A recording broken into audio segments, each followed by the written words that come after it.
हर रोज एक नई कहानी देखने के लिए चैनल को सब्सक्राइब करें और बेल आइकन दबाना ना भूलें। निशी और उसकी छोटी बहन चंदा सड़क किनारे खड़ी अपनी सबसे छोटी बहन का इंतजार करते हुए बार बार फोन में टाइम देख रही थी।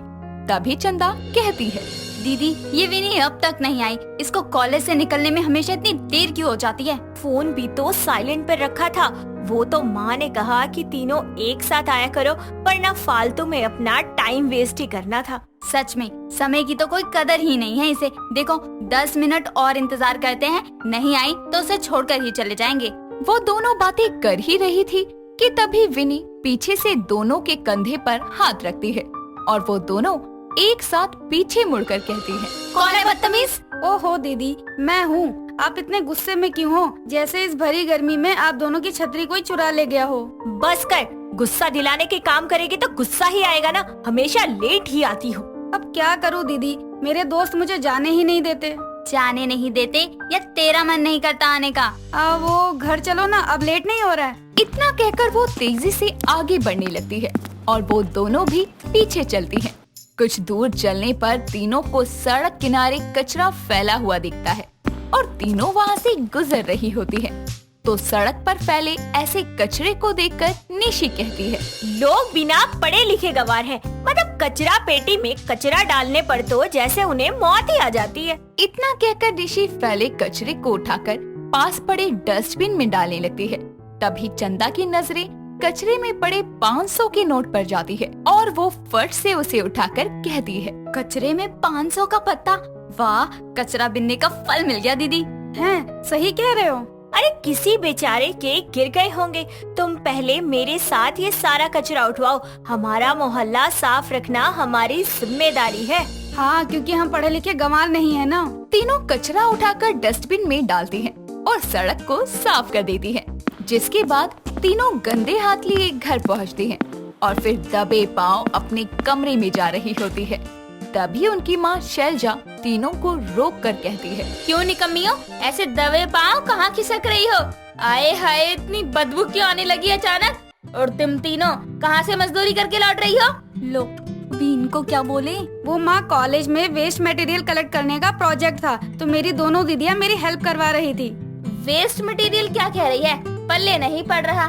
खैर, जाकर तीनों खुद को साफ करो। पड़ोसन के यहाँ पार्टी में जाना है। मैं किचन का काम निपटा कर आती हूँ। ठीक है माँ। तभी तीनों झट से कमरे में चली जाती हैं। उस दिन चंदा कचरे में से 500 रुपए पाकर खुश थी और निशी के सामने कचरा पड़ा हो तो वो उससे देखा नहीं जाता था। इसीलिए तीनों बहनें कमरे में बैठकर बातें करते हुए कहती हैं, यार हम अपना मोहल्ला तो साफ कर देते हैं, लेकिन आसपास की गलियों में कितना कचरा यूं ही सड़कों पर फैला रहता है। हम एक काम करते हैं, रोज शाम को आते वक्त आसपास का कचरा बीन कर उन जगहों को साफ कर दिया करेंगे।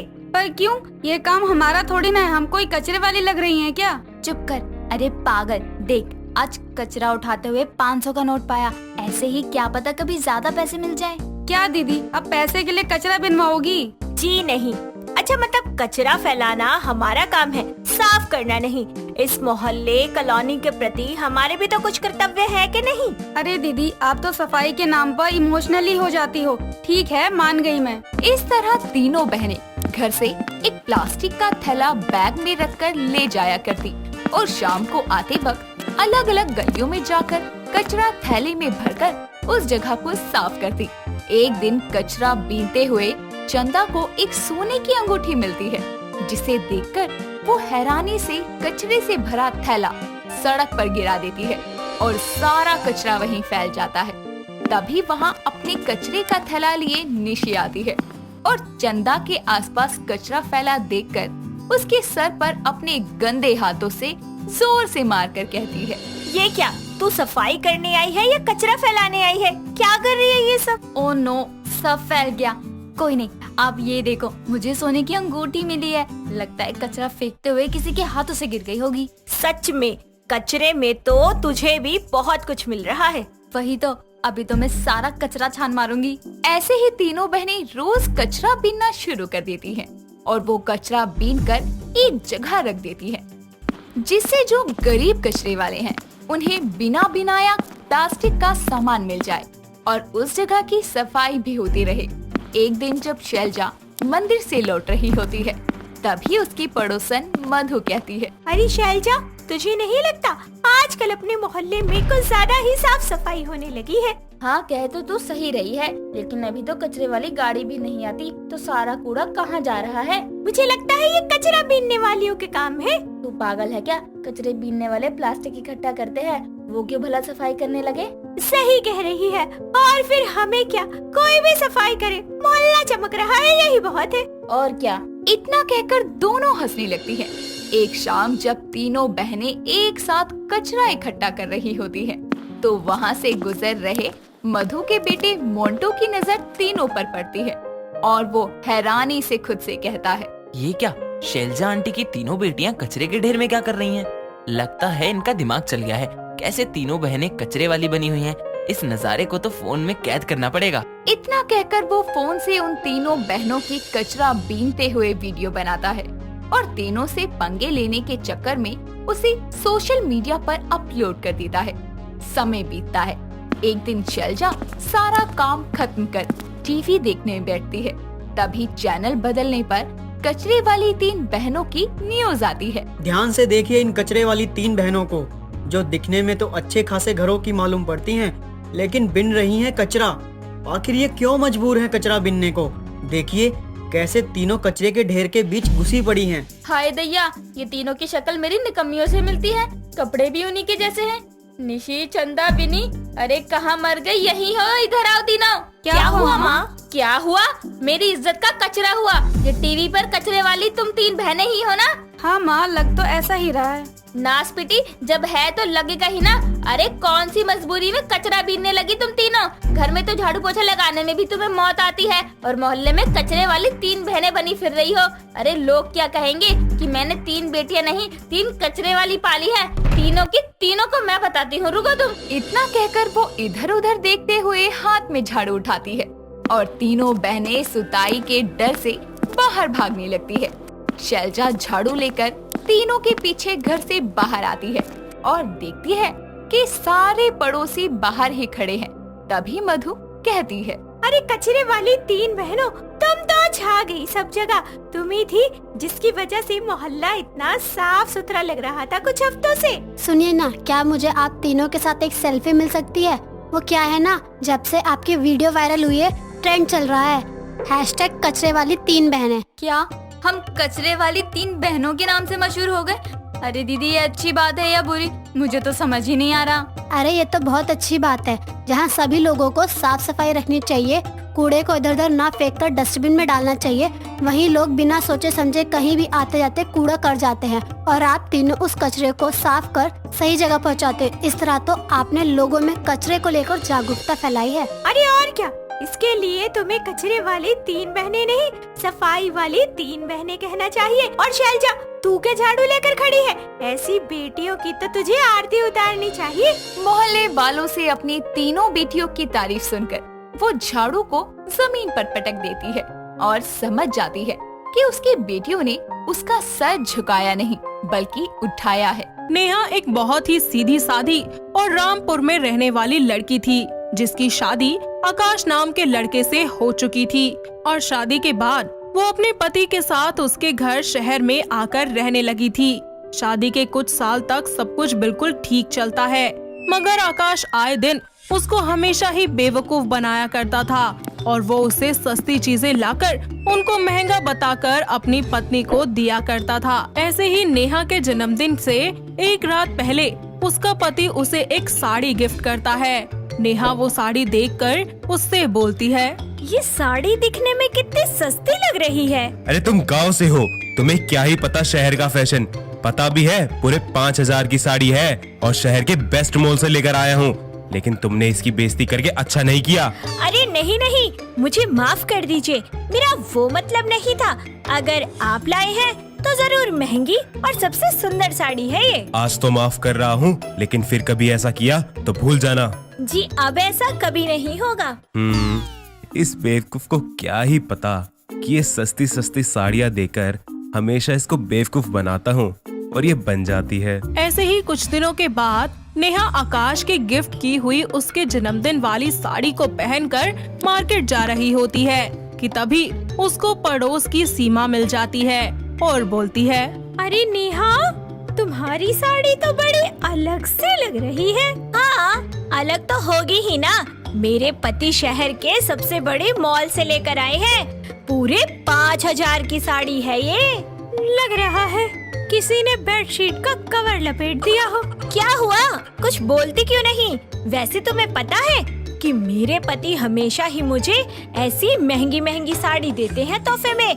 आज तक मैंने कोई सस्ती साड़ी पहनी ही नहीं है। 5,000 से नीचे की तो कोई साड़ी ही नहीं है मेरे पास।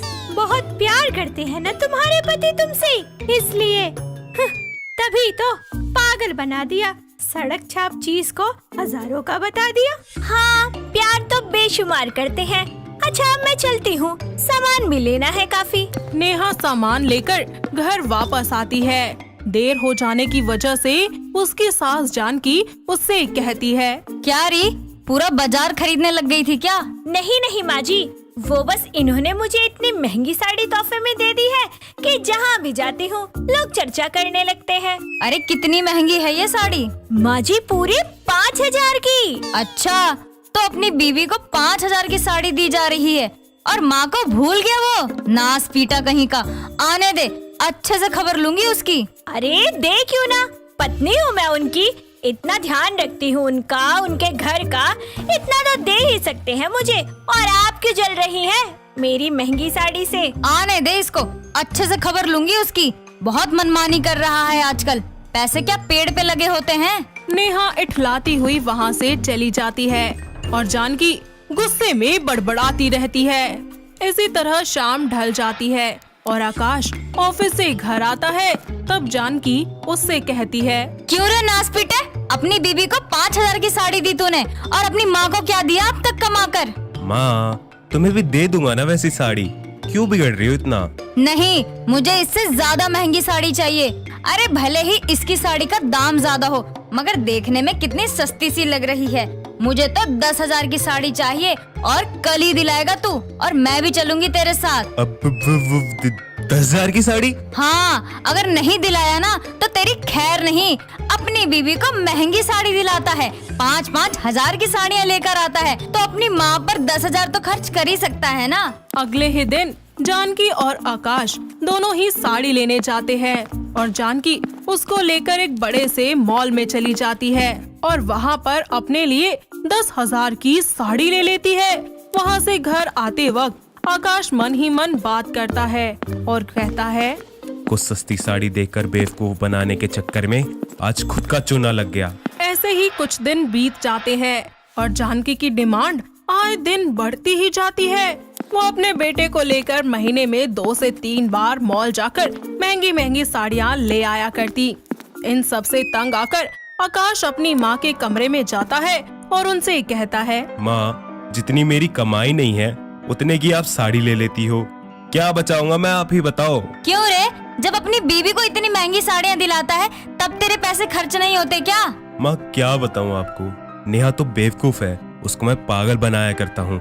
उसके लिए 250 से 500 तक की साड़ी लेकर आता हूँ और उससे झूठ बोलकर कि ये 5,000 की है उसे गिफ्ट कर देता हूँ ताकि वो मेरी हर जगह बढ़ाई करे। क्यों, तो उसको महंगी साड़ियाँ खरीद के नहीं पहना सकता? पहना सकता हूँ, लेकिन जब मेरे पैसे बच रहे हैं तो उसको बचाना ही बेहतर है ना कि खर्च करना। लेकिन बेटा ये तो गलत है ना, वो पूरा दिन सारा घर का काम करती है, पूरी लगन और ईमानदारी के साथ इस घर की जिम्मेदारियों को संभाल रखा है उसने, और तू उसके साथ ऐसा कर रहा है। माँ, अब तुम भाषण मत दो और ये बात अपने तक ही रखना, नेहा को मत बताना। आपको मेरी कसम, जो जैसा चल रहा है वैसे ही चलेगा और अब मैं आपको कोई महंगी साड़ी नहीं दिलाऊंगा। नेहा उनकी सारी बातें सुन लेती है और कमरे में आकर खूब रोती है। ऐसे ही कुछ दिन बाद आकाश को बहुत तेज बुखार हो जाता है। नेहा उसे डॉक्टर के पास ले जाती है और उसे दवाई वगैरह दिलवाकर वापस घर ले आती है। साथ ही सारी रात उसके माथे पर ठंडे पानी की पट्टियां रखती है। वो अपने पति की खूब देखभाल करती है और वो बिल्कुल ठीक हो जाता है। कुछ ही दिनों के बाद उनके घर पर एक वेडिंग इनविटेशन आता है। आकाश फिर से नेहा के लिए एक सस्ती साड़ी लाकर दे देता है और उसको देते हुए कहता है, नेहा, इस बार पूरे 10,000 की साड़ी है और इसको तुम शादी में पहन कर जाओगी। शुक्रिया जी। कोई पूछे तो बता देना उनको कि पूरे 10,000 की है। नेहा इस बार बिना कुछ कहे चुपचाप वो साड़ी ले लेती है और तैयार होकर सबके साथ शादी में जाती है। सभी लोग नेहा को ही देखते रहते हैं। थोड़ी ही देर के बाद उसके पास 2 औरतें आती हैं और उसे ऊपर से नीचे तक देखकर बोलती हैं, क्या बात है, सबसे अलग ही दिख रही हो यहाँ तुम। लग रहा है जैसे बेडशीट की कवर लपेट कर आई हो। साड़ी तो बहुत ही सुंदर है तुम्हारी, पर दिखने में बहुत ही सस्ती है। हाँ, सुंदर तो बहुत है और ये साड़ी सस्ती नहीं, महंगी है बहुत। कितने का है? पूरे 500 की है। दोनों ही औरतें नेहा पर बहुत हंसती हैं। जानकी और आकाश को भी बहुत ज्यादा शर्मिंदगी महसूस होती है, लेकिन उन दोनों औरतों का मुंह बंद करवाते हुए नेहा उनसे कहती है, क्यों हंसे क्यों तुम दोनों? इतनी सस्ती साड़ी को बड़े ही गर्व के साथ बोल रही हो, महंगी है। हाँ, महंगी ही है क्योंकि ये साड़ी मेरे पति की मेहनत की कमाई से आई है। अगर ये 100 रुपए की साड़ी भी होती ना तो भी मेरे लिए ये दुनिया की सबसे अच्छी और महंगी साड़ी होती, क्योंकि इसमें मेरे पति की मेहनत की कमाई है। और हाँ, चीजों के दाम तुम लोग देखती होगी, मैं नहीं। मेरे पति हमेशा मुझे 250 से 500 तक की सस्ती साड़ी लेकर देते हैं, मगर मुझे उनकी लाई हुई हर चीज बहुत ज्यादा महंगी लगती है, क्योंकि तोहफा देने के पीछे कभी उसका मोल नहीं बल्कि इंसान की भावनाएं छुपी होती हैं। वहाँ खड़े सभी लोग उसके लिए तालियां बजाते हैं और आकाश को भी मन ही मन अपनी गलती का एहसास हो जाता है, जिसके बाद वो सभी लोग अपने घर लौट जाते हैं। और अगले ही दिन आकाश अपनी पत्नी नेहा के लिए 3 से 4 बढ़िया बढ़िया महंगी साड़ियाँ लाकर उसे दे देता है, साथ ही उससे माफी भी मांगता है। और आज के बाद नेहा को कभी भी कोई भी सस्ती साड़ी नहीं पहननी पड़ती, जिसके बाद सभी एक साथ मिलकर खुशी खुशी रहने लगते हैं। एक दिन वरुण बिना बताए उसके घर आ जाता है और उसके कमरे तक पहुंचकर कमरे की लाइट्स जला देता है, जिसके बाद उसकी नजर कमरे की दीवार पर जाती है और जैसे ही वो देखता है तो उसकी आंखें फटी की फटी रह जाती है।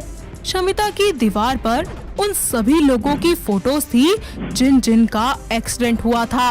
उन सभी की फोटोज पर क्रॉस का साइन भी बना हुआ था। सबसे पहले निशी की फोटो, फिर क्लब वाले लड़के की फोटो और फिर उसका अगला शिकार था नकुल। अब कहानी की ओर। ऐसे ही एक दिन एक लड़की हाथों में मक्खी लिए एक रेस्टोरेंट के वेटर पर चिल्ला रही होती है और गुस्से में उस वेटर से कहती है, एक्सक्यूज मी, आपकी इस रसमलाई में मक्खी निकली है। मैम मेरी बात को समझिए, ये मक्खी हमारे यहाँ की नहीं है, प्लीज। तुम्हारे यहाँ की नहीं है का क्या मतलब होता है? मतलब ये है मैम कि ये मक्खी हमारे होटल की नहीं है, जरूर आप ही से यहाँ लेकर आई होंगी। मैं पागल हूँ जो पहले पैसे दूं और फिर ड्रामा करूँ? चुपचाप मेरे पैसे रिटर्न करो, वरना मैं शोर मचा दूंगी और सबको बता दूंगी तुम्हारे होटल की सर्विसेज घटिया है, घटिया। ये है शमिता, जिसे रसमलाई खाने का बहुत शौक है।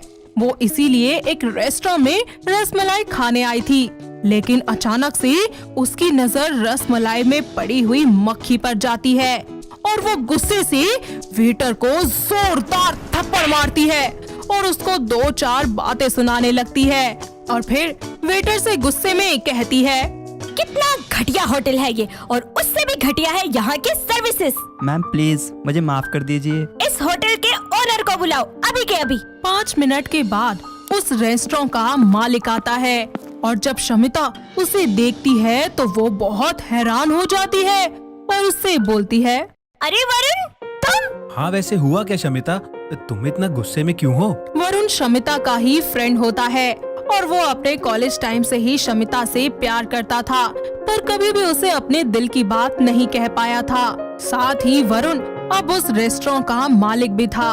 दोनों एक दूसरे को ऐसे अचानक देखकर बहुत ही ज्यादा खुश हो जाते हैं और रसमलाई खाते हुए ढेर सारी बातें करते हैं। ऐसे ही अगली सुबह वरुण और शमिता सुबह सुबह एक दूसरे को फोन करके मॉर्निंग वॉक के लिए बुला लेते हैं कान में हेडफोन लगाकर लोअर और टी शर्ट पहनकर वो दोनों वॉक करते करते ढेरों बातें करते हैं। तभी शमिता उससे कहती है, वरुण, तुम मुझे लेकर क्या फील करते हो? तुम्हें लेकर यही फील करता हूँ कि जैसे तुम मेरी गर्लफ्रेंड हो। तुम्हारे साथ बिताया हर पल मुझे बहुत खास लगता है।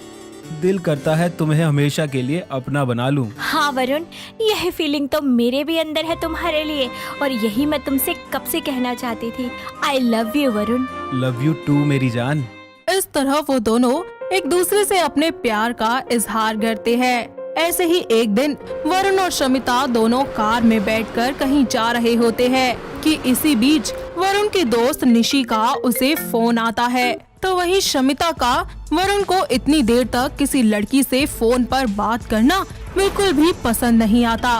तो वो गुस्से से वरुण का फोन छीन लेती है और फोन काटकर उससे कहती है, क्या लगा रखा है ये? क्या बात कर रहे हो इतनी देर से? अरे यार, मेरी एक दोस्त है निशी, उसको कल कॉलेज छोड़ने जाना है। उसका भाई शहर से बाहर गया है, इसलिए वो मुझे बोल रही है कि मैं उसको ड्रॉप कर दूं। कहीं नहीं जा रहे तुम। तुम्हारी दोस्त किसी और से मदद मांग लेगी, तुम्हारा जाना ज्यादा जरूरी है क्या? मैं जाऊंगा, वो मेरी दोस्त है यार, और उसको मेरी जरूरत है।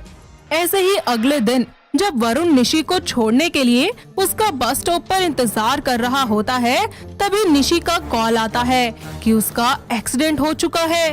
वरुण भागता हुआ उससे मिलने हॉस्पिटल जाता है और उसका हालचाल पूछता है। कुछ ही देर के बाद वो वहाँ से वापस आ जाता है। इसी तरह वक्त बीतता जाता है और वरुण शमिता से शादी कर लेता है। तो वही शमिता हमेशा से ही वरुण को लेकर बहुत ही ज्यादा पॉसेसिव रहती थी। जब भी कोई वरुण के पास आता या वरुण किसी से मिलता तो उसे अंदर ही अंदर बहुत ज्यादा जलन हुआ करती थी। ऐसे ही एक दिन वरुण शमिता को फोन करके उससे बोलता है, शमिता, आज पूरी रात में तुमसे बात नहीं करूंगा। क्या? आखिर क्यों? यार, मेरा दोस्तों के साथ क्लब जाने का प्लान है, मुझे थोड़ा एंजॉय करना है। मैंने कहा तुम कहीं नहीं जा रहे। अरे आखिर दिक्कत क्या है? वहाँ लड़कियाँ भी होंगी और मैं नहीं चाहती कि तुम्हें मेरी अलावा कोई देखे या फिर छुए। यार, इतना ओवर पोजेसिव होने की जरूरत नहीं है, मैं तुमसे प्यार करता हूँ। ठीक है। इसी तरह रात हो जाती है और वरुण क्लब जाता है।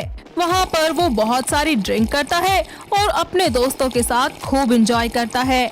इसी बीच वरुण के हाथों से एक ड्रिंक एक लड़के के ऊपर गिर जाती है। वो लड़का वरुण से हाथापाई करने लगता है। वरुण के दोस्त उसकी लड़ाई छुड़वा देते हैं और वो लड़का वहाँ से चला जाता है। काफी देर के बाद जब वरुण क्लब से बाहर आता है तो देखता है कि जिस लड़के से उसकी लड़ाई हुई थी वो लड़का खून में लथपथ सड़क पर पड़ा हुआ है। वरुण उसे तुरंत हॉस्पिटल ले जाता है और उसका इलाज करवाता है। इसी तरह कुछ दिन बीत जाते हैं और वरुण का जिगरी दोस्त नकुल कुछ दिन के लिए वरुण से मिलने वहाँ आता है। नकुल और वरुण दोनों एक साथ बैठकर खूब बातें करते हैं और वरुण अपना काफी वक्त नकुल के साथ ही बिताने लगता है। ये सब देखकर शमिता के तन बदन में आग लगने लगती है। ऐसे ही कुछ दिन बीत जाते हैं और एक दिन वरुण शमिता को डिनर के लिए बाहर ले जाता है कि तभी अचानक उसके दोस्त का उसे कॉल आता है और वो बोलता है, यार वरुण, मेरा छोटा सा एक्सीडेंट हो गया है, प्लीज तू जहाँ भी है जल्दी आ। वरुण वहाँ से चला जाता है। ऐसे ही कुछ दिन बाद वरुण शमिता को खूब फोन करता है, बहुत सारे मैसेजेस भी करता है, लेकिन शमिता उसका कोई रिप्लाई नहीं करती। वो बिना बताए एक दिन उसके घर पहुंच जाता है और उसे पूरे घर में तलाश करने के बाद वो उसकी नजर एक कमरे पर पड़ती है जिसका दरवाजा आधा खुला होता है और उसमें गहरा अंधेरा भी होता है। वरुण उस कमरे में चला जाता है और जैसे ही लाइट जलाता है तो उसके होश उड़ जाते हैं। उस कमरे की दीवार देखकर वरुण की आंखें फटी की फटी रह जाती है। शमिता के कमरे की दीवार पर उन सभी लोगों की पिक्चर्स होती हैं जिनका एक्सीडेंट हुआ था और उन सभी की फोटोज पर क्रॉस का निशान भी बना हुआ था। सबसे पहले निशी की फोटो, फिर क्लब वाले लड़के की फोटो और अब उसका अगला शिकार था नकुल।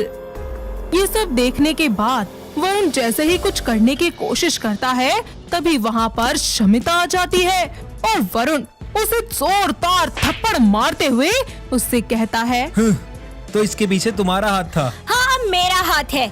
जो भी मेरे और तुम्हारे प्यार के बीच में आएगा ना, मैं उसका यही हाल करूंगी। मैं तुम्हारे साथ नहीं रह सकता। अरे मेरा भी परिवार है, तुम तो उनको भी नुकसान पहुंचा दोगी। अरे तुम इंसान नहीं, चुड़ैल हो, चुड़ैल। दूर हो जाओ मेरी नजरों से। नहीं नहीं वरुण, ऐसा मत करो, मैं तुम्हारे बिना मर जाऊंगी। तुम्हारे और मेरे बीच में जो भी आया, मैंने उनको उनके किए की सजा दे दी, ताकि तुम मुझे कभी छोड़कर ही ना जा सको। और वो तुम्हारा दोस्त नकुल, वो जान से मरेगा। वो नीचे हॉल में तुम्हारा वेट कर रहा है, और मैं जो उसे जूस देकर आई हूँ ना, उसमें जहर मिला हुआ है। जैसे ही वो जूस पिएगा, वो मर जाएगा।